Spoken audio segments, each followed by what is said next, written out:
Close your eyes for a second. Actually, don't. You're watching a video. But picture this. It's a random Wednesday evening. You're sitting on your couch, half watching something on TV, and you open your banking app out of habit. You scroll down to your savings, and there it is. 5 figures, $10,000. You blink. You scroll up and back down just to make sure. And then it hits you all at once. You actually did it. All those months of packing lunch instead of eating out. Saying no to the weekend trips your friends were planning.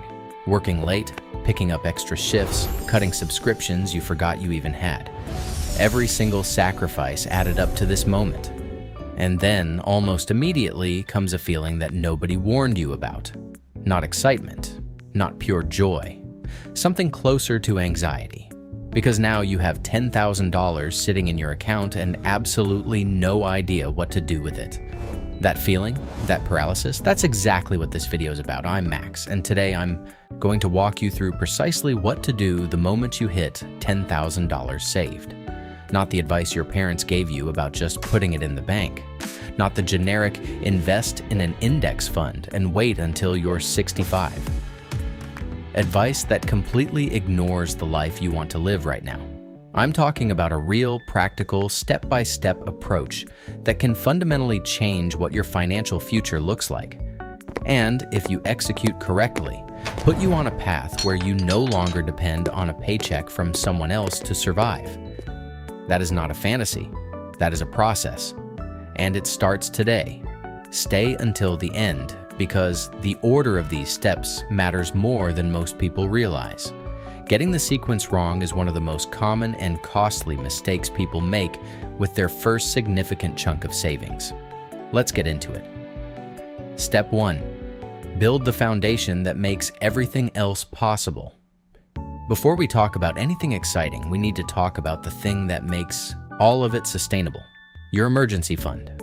I know every finance video says this, and every finance video says it for good reason, because it is the single most structurally important financial move you can make before doing anything else.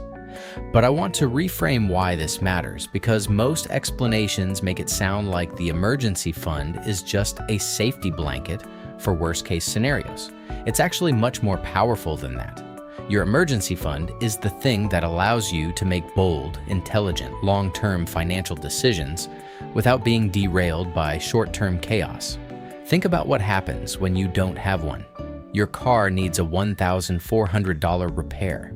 You have to pull money out of an investment at the wrong time, or you have to go into debt to cover it, which creates a spiral of stress that affects every other financial decision you make for the next several months.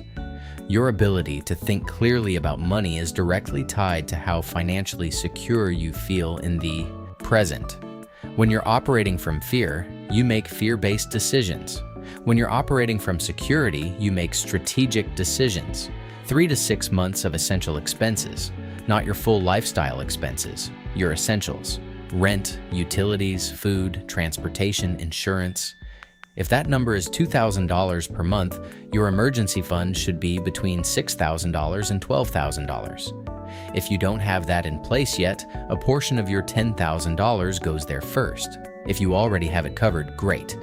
You're ahead of most people, and you can deploy your full $10,000 more aggressively. Either way, once the foundation is locked in, now we talk about offense. Step 2. The investment with the highest return you will ever find. Let me ask you a direct question. What asset has generated the highest return on investment consistently for the people who have become genuinely wealthy? Not stocks, not real estate, not any financial instrument. It's knowledge, skills, competence, the ability to do something valuable that other people or businesses will pay for. Here's a concrete example. You spend $900 on a course that teaches you how to build and manage Facebook and Instagram ad campaigns for local businesses. You spend 2 months actually learning and practicing the skills. Then you land your first client, a local gym, a dental office, a real estate agent, and you charge them $1,200 per month to manage their ads. You just turned $900 into $1,200 per month of recurring revenue. The return on that initial $900 investment measured over just 1 year is astronomical. No stock trade gives you that. No savings account gives you that. Or you invest $1,500 in a comprehensive e-commerce course and learn how to build and run a Shopify store. You spend 3 months building it, testing products, learning the systems. You find something that works. Your store starts generating $2,000 a month in profit. That $1,500 investment now generates $24,000 a year. The reason this works so powerfully is that skills compound in a way that financial assets simply cannot replicate at the same speed. When you learn a skill, you get better at it every week. As you get better, you can charge more, serve more people, build more efficiently. The return grows over time rather than staying flat. And unlike money in an account, nobody can take your skills from you. A market crash doesn't wipe out your ability to run ads, write copy, build websites, close sales, or manage social media. This is why I want you to allocate between $1,500 and $2,500 of your $10,000 to targeted skill development. And I want to be very specific about what I mean by targeted. I'm not talking about buying a bunch of random books and calling it self-improvement. I'm talking about identifying the 1 or 2 skills that, if you develop them over the next 6 months, would have the most direct and significant impact on your income. Then finding the best structured program, a course, a mentorship, a coaching program, and going all in on it.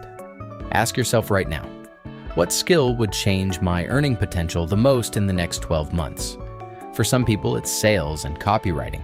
For others, it's digital marketing, content creation, coding, video editing, or financial analysis.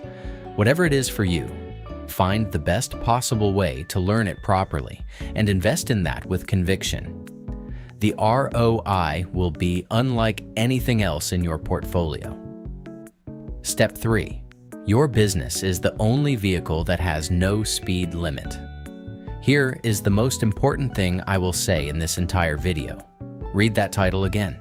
Your business is the only vehicle that has no speed limit.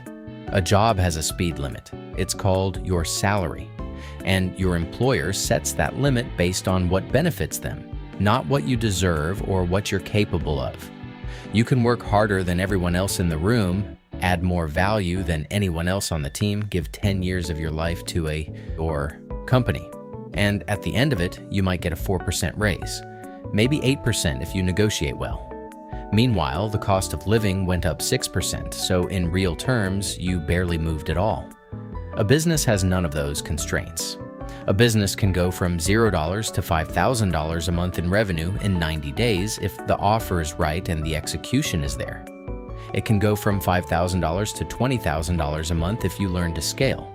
It can run on systems that don't require you to personally work every single hour it generates revenue. And it can eventually be sold for a multiple of its annual profit, something a salary can never do. Your $10,000 is enough to start a real legitimate business, not a side hustle that barely covers your Netflix subscription. A real business with proper infrastructure, a clear offer, a defined customer, and a strategy for growth. Let me give you a realistic example of what this looks like. You use $2,000 to $3,000 of your $10,000 to build the infrastructure, a professional website, branding, the tools and software you need to deliver your service or product, and your first month or 2 of paid advertising to acquire initial clients or customers. You spend 60 to 90 days focused entirely on learning what works, what messaging resonates, what offer converts, what customer acquisition channel is most efficient. And then you double down on what's working and cut what isn't. Month 1, you make $400. Month 2, $900. Month 4, $1,800. Month 7, $3,200. Month 12, $5,000. These are not fantasy numbers. These are the actual growth curves of thousands of service-based businesses and digital product businesses built by regular people with limited starting capital. Now here is the part that changes your life. You currently have a job. Let's say it pays you $3,400 a month after taxes. For the first year, you keep the job while building the business on the side. You are not comfortable. You are working evenings and weekends. You are learning constantly, are operating on less sleep than you'd like, but you are building something that belongs entirely to you. And then one day, maybe after 14 months, maybe after 20 months, your business income crosses your job income. Your business is making $3,600, $4,000, $4,500 a month, and you are faced with a decision that most people never get to make in their lives.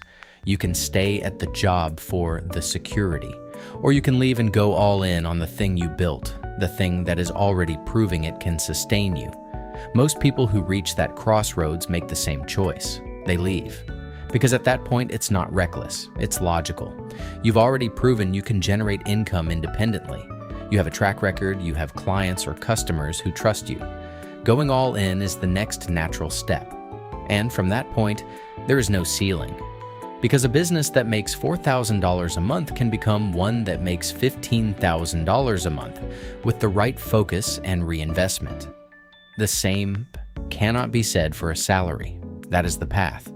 And it starts with your $10,000. Step 4. Reinvest. Like your freedom depends on it. Because it does. Here is a mistake I see constantly. Someone starts a business, it starts generating money, and then they immediately upgrade their lifestyle. New car, better apartment, more nights out. And suddenly, the business that was supposed to be their launch pad to freedom becomes just another source of income to fund a more expensive version of the same life they were already living. The discipline of reinvestment is what separates people who build real wealth from people who just earn more money. These are not the same thing. When your business starts generating revenue, the majority of that revenue, especially in the early stages, should go back into the business. Better marketing, better tools, a virtual assistant to handle tasks that don't require your specific skills, a more advanced course or mentor to help you break through to the next level, better systems that allow you to serve more clients without working more hours. Reinvestment is how $4,000 a month becomes $10,000 a month. It's how a one-person freelance operation becomes an agency with a team. It's how a small e-commerce store becomes a brand with multiple product lines and a loyal customer base. Every dollar you put back into the business at this stage is worth 10 times more than a dollar you spend on lifestyle because it compounds forward instead of disappearing into the past. The rule I want you to adopt is simple. In the early stages of your business, let's say the first 18 to 24 months, reinvest a minimum of 50% of every dollar the business makes back into growth. Live on the other half, plus whatever your job is still paying you. This feels uncomfortable. This is supposed to feel uncomfortable. Comfort is what keeps most people exactly where they are. Step 5. Index funds. Your wealth building engine running quietly in the background. While your business is doing the heavy lifting on income growth, you need something working quietly in the background building long-term wealth. And that something is broad market index funds. This is not complicated, and it is not meant to be exciting. The entire point of this piece of your strategy is that it requires almost no attention and generates reliable, compounding returns over time without you having to make active decisions about it. The S&P 500 has returned an average of approximately 10% per year over the long term. At that rate, money doubles roughly every 7 years. If you invest $2,500 today and never add another dollar in 30 years, that is worth over $43,000. If you add $200 a month consistently on top of that initial investment, in 30 years, you are looking at over $400,000 from what was essentially a background process running while your business did the real work. Allocate $2,000 to $2,500 of your $10,000 into a broad market index fund, something like a total market fund or an S&P 500 fund. Set up an automatic monthly contribution, whatever you can sustain, even $100 or $150 to start, and then leave it completely alone. When the market drops, do not touch it. When the market is up, do not get greedy and overextend. You are not trading. You are planting a tree and letting it grow. This is your long game. While your business generates active income now and in the medium term, your index fund portfolio is building the foundation of your long-term financial security. Both are working simultaneously for different time horizons, and together they create something that a single income stream or a single asset class never could. Step 6. The real reason. Most people never change. Their financial situation, I've given you the steps: emergency fund, skill development, business building, reinvestment discipline, index fund investing. If you follow those steps in that order with genuine consistency and commitment, your financial situation will look dramatically different in 2 to 3 years. That is not a promise I make lightly. But I want to be honest with you about something, because this is the part that most finance videos skip entirely. The steps are not the hard part. The mindset is the hard part. Most of us were never taught to think about money as a tool. We were taught that money is what you get in exchange for your time and effort. You work, you get paid, you spend it on your life. That transactional relationship with money is deeply ingrained, and it keeps people stuck in a loop of earning and spending without ever building anything that lasts. The shift that has to happen, and this shift is available to anyone regardless of where you started, is from thinking like a consumer to thinking like a builder. A consumer asks, "What can I buy with this money?" A builder asks, "What can I create with this money?" A consumer sees $10,000 and thinks about what experiences or objects it can provide right now. A builder sees $10,000 and thinks about what income streams or assets it can help generate for the next 10 years. That shift does not happen because you watch one YouTube video. It happens through repeated decisions made consistently over time. Every time you choose to invest in a skill instead of a material purchase, you reinforce the builder identity. Every time you put business profits back into growth instead of lifestyle, you reinforce it. Every time you leave your index fund alone during a market dip instead of panicking, you reinforce it. Over time, those decisions become who you are. And who you are determines what you build. You already demonstrated something important by getting to $10,000. You showed that you can delay gratification. You showed that you can make consistent decisions over time toward a goal. That is the exact same muscle you need to build everything I've described in this video. You already have it. You just need to point it at the right targets. The complete roadmap. One final time. Let me bring everything together so you walk out of this video with a clear, actionable plan. Your $10,000 breakdown looks like this. First, if you don't have an emergency fund covering 3 to 6 months of essential expenses, that comes first. Carve out whatever you need from your $10,000 to make that happen.